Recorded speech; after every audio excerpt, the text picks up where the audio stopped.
Dandan pong mga residente pa rin ang nananatili po sa evacuation centers matapos po ang magnitude 7.8 na lindol sa Mindanao. Sa kabila po niya, nangako po ng tulong, itong tulong pinansyal ang kagawaran po ng DSWD. Narito ang report. Sira-sira ang mga bahay. Ang ilang gusali bumagsak na. Ang daan-daang mga residente nananatili pa rin sa evacuation centers. Yan ang eksena sa Sarangani Province at General Santos City matapos ang magnitude 7.8 na lindol. Isang linggo na ang nakalilipas.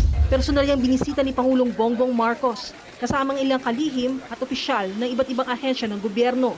Isa sa mga ininspeksyon ay ang Sapong Masla Bridge na halos 3 araw na hindi madaanan, kaya naantala rin ang pagdating ng mga tulong. Ang 4-story building ng Paralang Malapata National High School hindi na magamit, kaya naman nanatiling suspendido ang mga klase. Bukod sa pag-iinspeksyon ng mga estruktura, personal din kinumusta ng Pangulo ang mga residenteng naapektuhan ng lindol. Pinangunahan ng DSWD ang pamimigay sa kanila ng mga pagkain o food packs. Pero nangako ang ahensya ng tulong pinansyal para sa mga pamilya.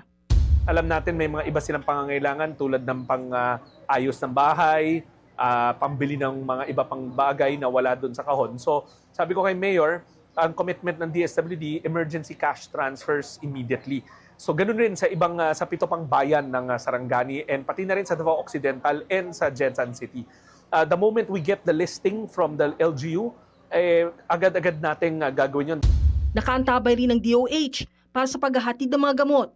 Nagbabalita mula sa Frontline, Maluy Chivaria, News 5. Mga kapatid, patuloy po kayong tumutok sa 105.9 at True FM para sa totoong balita, impormasyon, music and entertainment. Mag-subscribe po sa aming YouTube channel at podcast at sundan niyo po kami sa Facebook, Instagram, X at TikTok sa True Network PH. Bisitahin po ang aming website sa truefm.ph at panoorin din po kami sa True TV Channel 19. Kami ang 105.9 at True FM, laging true sa'yo, kapatid!